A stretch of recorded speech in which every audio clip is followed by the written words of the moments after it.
सुमन कचौड़ी वाली की कचौड़ी पूरे फूलपुर गांव में बहुत मशहूर थी, क्योंकि सुमन की कचौड़ी शुद्ध देसी घी में बनती थी। इसीलिए गांव में सब उसे देसी घी की कचौड़ी वाली कहकर बुलाते थे।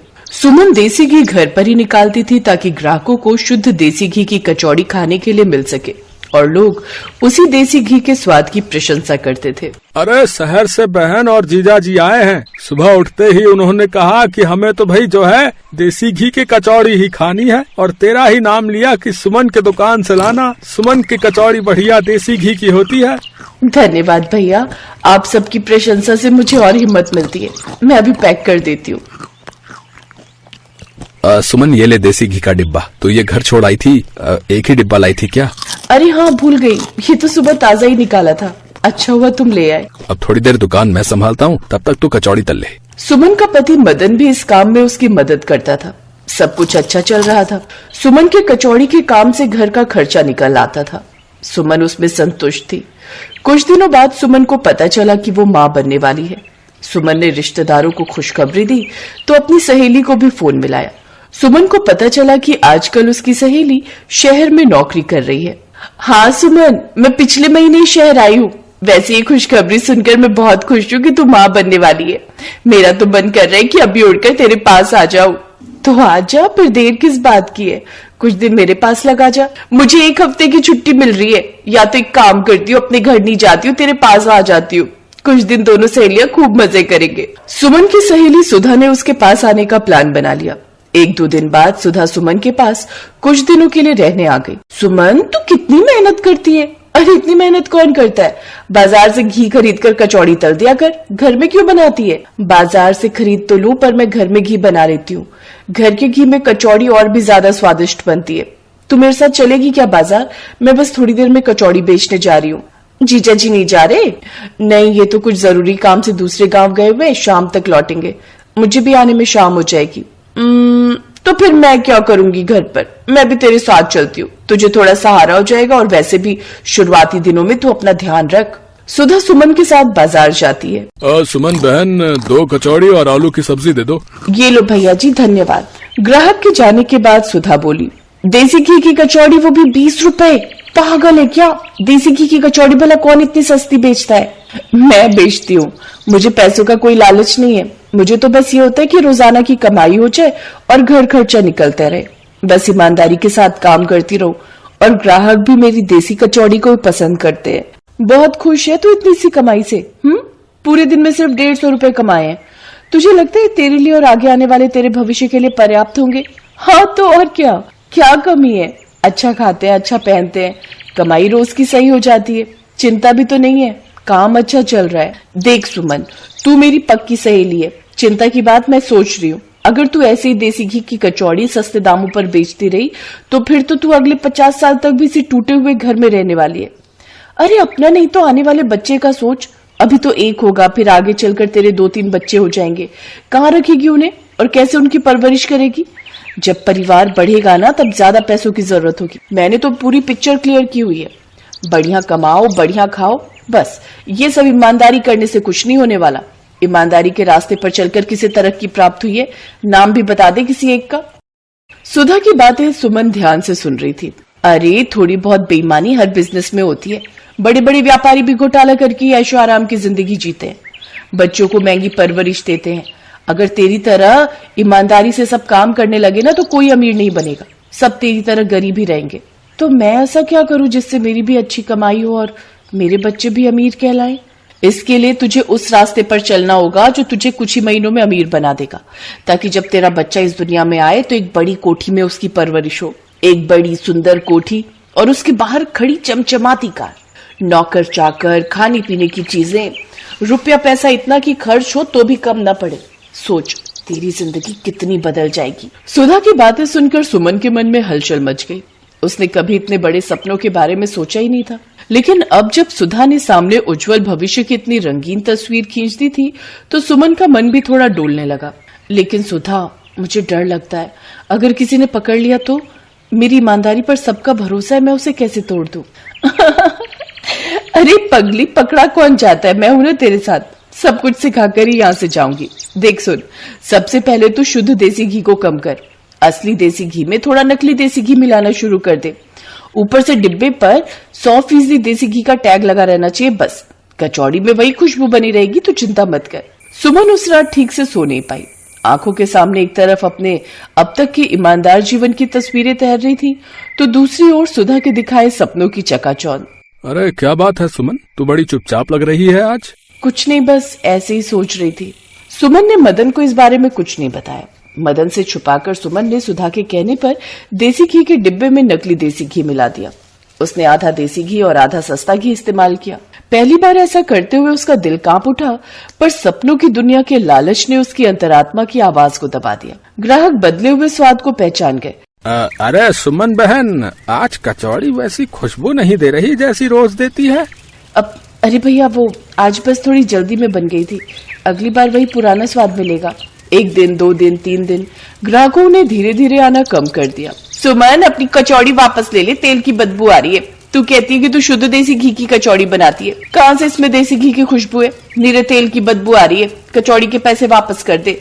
सुमन दीदी, माँ ने कचौड़ी वापस भिजवाई है, तेल की बदबू आ रही है इसमें, आप पैसे ना वापस कर दो। सुमन ने ग्राहकों को पैसे वापस कर दिए। उसके ठेले पर वापस की हुई कचौड़ी रखी हुई थी। मदन को थोड़ा शक हुआ। सुधा वापस शहर जा चुकी थी, पर जाते जाते अपनी सहेली का चलता हुआ काम खराब कर गई। सुमन मदन को सब सच बता देती है। सुनो जी, मैंने गलती कर दी, मैं लालच में आ गई। सुधा ने जो रास्ता दिखाया वो मेरा नहीं था। मेरी पहचान, मेरी ईमानदारी थी, और मैंने वही बेच दी कुछ पैसों के लिए। सुमन, अभी भी देर नहीं हुई है, तो फिर से अपनी सच्चाई पर लौटा। जो हो गया सो हो गया, पर आगे का रास्ता तो हमारे हाथ में है ना। तो फिर से अपने हाथों के बनाए शुद्ध देसी घी की कचौड़ी बनाना, देखना ग्राहक लौट आएंगे। और इस सुधा को तो मैं अभी बताता हूँ। मदन ने सुधा को फोन पर खूब खरी खोटी सुनाई।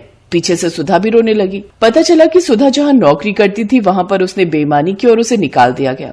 अब सुधा वापस गांव लौट आई है। अगले कुछ महीनों के लिए उसकी कहीं भी नौकरी नहीं लग सकती। सुधा को तो अपने किए की सजा मिल गई, पर सुमन ने अपनी गलती को समझा और उसे सुधारने का प्रयास किया। उसने फिर से अपने पुराने तरीके से कचौड़ी बनानी शुरू की। ग्राहकों को जैसे ही फिर से पुराने स्वाद की झलक मिली, वो फिर लौट आए। जरूरी नहीं कि बेईमानी के रास्ते पर चलकर ही तरक्की मिले, ये सरासर गलत है। सच तो ये है कि ईमानदारी के रास्ते पर चलकर जो तरक्की मिलती है वो हमें अत्यधिक सुकून और शांति देती है।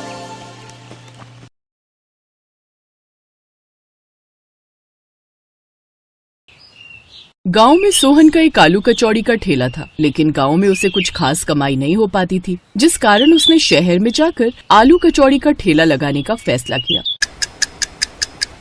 अब हमें शहर जाकर अपना काम शुरू करना होगा रमा। गांव में कुछ खास कमाई नहीं हो पा रही। दोनों बच्चे की पढ़ाई और बेहतर भविष्य के लिए हमें ज्यादा पैसे कमाने होंगे। जैसा आपको ठीक लगे। सोहन अपनी पत्नी और 2 बच्चों के साथ शहर चला आया। शहर पहुंचते ही उसकी पत्नी रमा उससे बोली, आपको क्या लगता है जी, हम शहर में अपना आलू कचौड़ी का ठेला चला पाएंगे? यहाँ तो जहाँ नजर दौड़ाओ खाने का कुछ न कुछ ठेला लगा ही हुआ है। यहाँ तो खाने की कोई कमी है नहीं। ऐसे में कोई हम गरीबों के हाथों की आलू कचौड़ी क्यों ही खाएगा? अभी तो काम शुरू भी नहीं हुआ और तुमने पहले ही हार मान ली रमा। अब वो शहर में अपने लिए किराए पर कमरा ढूंढते हैं। उन्हें एक कम दाम में कमरा मिल जाता है। अब वो उसमें रहने लगते हैं। कुछ दिनों में ही सोहन अपने घर के पास में ही आलू कचौड़ी का ठेला लगा लेता है। उसके आसपास काफी सारे फास्ट फूड के ठेले लगे हुए थे, जिस कारण उसके ठेले पर बहुत कम लोग ही आ पाते। वो जितना सामान बनाता उसका आधा सामान बिकता। सोहन परेशान होकर रमा से बोलता है, रमा, यहाँ तो सभी फास्ट फूड के दीवाने हैं। हमारी आलू कचौड़ी तो बहुत ही कम लोग खरीदते हैं। लेकिन ऐसे तो गुजारा कैसे चलेगा जी? कमरे का किराया भी देना है, बच्चे भी साथ में हैं, उन्हें भूखा भी नहीं रख सकते। हमें कोई ऐसी जगह तलाशनी होगी जहाँ हमारा आलू कचौड़ी का काम अच्छा चले। लोग ज्यादातर आलू कचौड़ी खाना पसंद करते हो। हाँ, लेकिन ऐसी जगह कहाँ मिलेगी? तभी उनकी मकान मालकिन वहाँ आती है। ऐसी जगह तो नाथपुरा ही है। वहाँ रेलवे स्टेशन और बस स्टॉप दोनों आसपास ही है। वहाँ हर तरह के लोग आते हैं। मुझे यकीन है तुम्हारा काम वहाँ जरूर चलेगा, और मेरे पति की उस स्टेशन मास्टर से अच्छी जान पहचान है, तो वो तुम्हारा ठेला लगवा देंगे। आपका बहुत बहुत धन्यवाद मालकिन जी। अनीता अपने पति से बात करती है। वो अगले दिन स्टेशन मास्टर से कहकर वहाँ पर सोहन का ठेला लगवा देता है। आलू कचौड़ी की महक बस स्टॉप और स्टेशन पर आने वाले यात्रियों को अपनी ओर खींचने लगती है। अब सोहन के ठेले पर यात्रियों की भीड़ रहने लगती है। एक बार एक कुली सोहन के पास आता है और उसके हाथ की आलू कचौड़ी खाकर खुश हो जाता है। वाह भाई वाह, मजा आ गया। क्या स्वादिष्ट आलू कचौड़ी बनाते हो तुमने, और दाम भी बहुत कम है। सच कहूँ पहले यहाँ खाना खाने के लिए ना हमें दुकान पे जाना पड़ता था, जहाँ खाना काफी महंगा मिलता था और हमारी दिन भर की कमाई खाने में ही चली जाती है। लेकिन अब तुम्हारे पास ये कम दाम में आलू पूड़ी खाकर तो पेट भरता ही है, साथ ही 2 पैसे भी बच जाते हैं भाई। धन्यवाद भाई, अब तुम पेट भरकर खाना खाओ। ऐसे ही दिन गुजरने लगते हैं। अब तो जो रोज की सवारी वहाँ से आती जाती, वो तो सोहन के ठेले पर जाने से खुद को रोक ही नहीं पाते। वो तो अब उसके पक्के ग्राहक हो गए थे। ऐसे ही कुछ दिन बीतते हैं। एक रोज एक सेठ जिसके हाथ में काफी बैग थे, वो सोहन के ठेले के पास से गुजर रहा था कि तभी उसके बैग की टक्कर से सोहन के ठेले पर रखा सामान नीचे गिर जाता है और उसका काफी नुकसान हो जाता है। लेकिन सेठ उल्टा सोहन पर ही चिल्लाने लगता है, तुम गरीबों को भी ना बीच में ही आकर खड़ा होना होता है। मेरा सारा सामान तो गिरा ही दिया, साथ ही मेरे महंगे कपड़े भी गंदे कर दिए। लेकिन साहब इसमें मेरी क्या गलती, आपकी वजह से उल्टा मेरा कितना नुकसान हुआ है। आप ऐसा कीजिए, मेरा नुकसान भर दीजिए। ये सुनकर सेठ उसे जोरदार थप्पड़ मार देता है। साथ ही स्टेशन मास्टर से उसने शिकायत भी कर देता है। सेठ जैसा बड़ा आदमी होने की वजह से स्टेशन मास्टर सोहन को ठेला लगाने से मना कर देता है। ये सब बातें जब रमा को पता चलती है तो वो बोलती है, ना जाने कैसे आदमी है इस शहर में, अब क्या होगा जी।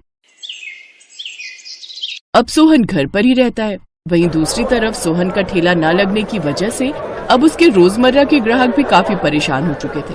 अब तो लोग इतना ट्रेन और बस के बारे में नहीं पूछते थे जितना वो सब सोहन के बारे में पूछते थे। अरे सोहन भाई की आलू कचौड़ी में जो बात थी वो और किसी भी खाने में नहीं। सच में उनकी आलू कचौड़ी की बहुत याद आती है। उनकी बात पीछे खड़ा बिरजू नाम का वही कुली सुन रहा था जो अक्सर सोहन के ठेले पर आता था। वो सीधा स्टेशन मास्टर के पास जाता है। ये आपने बहुत गलत किया मास्टर जी, मेरी मानिए तो आप सोहन को वापस बुला लीजिए। वैसे भी उस गरीब की क्या गलती, मैंने खुद उन सेठ को अपने सामान से सोहन के ठेले पर टकराते हुए देखा था। उसकी बात मानकर अब वो सोहन को वापस बुला लेते हैं। तुम्हारा बहुत बहुत धन्यवाद बिरजू भाई। अब अगले दिन से सोहन फिर से ठेला लगाने लगता है। उसके पास फिर से ग्राहक आने लगते हैं। सोहन को देखकर सब ग्राहक बहुत खुश थे। कुछ दिन ऐसे ही बीतते हैं। एक रोज जब वो सेठ वहाँ से गुजर रहा था तो उसके हाथ में एक बैग था जिसमें काफी सारे रुपए थे। पीछे से 2 गुंडे आए और सेठ से वो बैग छीनकर भागने लगे। पकड़ो पकड़ो पकड़ो पकड़ो। ये देखकर सोहन ने वहीं रखा अपना बर्तन उठाया और उन दोनों की पिटाई करने लगा और उनसे बैग छीनने लगा। तभी उनमें से एक गुंडे ने सोहन पर चाकू से वार कर दिया। ये देख उसके ग्राहक गुस्सा हो गए और उन सब ने मिलकर उन गुंडों की धुनाई कर दी। सेठ सोहन को जल्दी से अस्पताल लेकर गया जहाँ उसकी जान बच गई। अब मैंने तुम्हारे साथ कितना गलत किया। उस रोज तुम्हारी गलती नहीं थी, लेकिन फिर भी तुमने आज मेरे लिए अपनी जान की बाजी लगा दी। कोई बात नहीं साहब, पैसा कितनी मेहनत से कमाया जाता है ये बात मैं अच्छे से जानता हूँ और इंसानियत की खातिर आपकी मदद करना मेरा फर्ज था। आपकी जगह कोई और होता तो तब भी मैं ऐसा ही करता। सोहन सच में तुम भले इंसान हो और ऐसे इंसान की मदद मैं भी करना चाहूंगा। अब सेठ सोहन के लिए एक बड़ी सी दुकान खुलवा देता है जिससे उसके पास और भी ग्राहक आने लगते हैं। अब सोहन खूब पैसे कमाने लगता है और साल भर के अंदर ही वो खुद का घर ले लेता है और अपने परिवार के साथ खुशी खुशी रहने लगता है।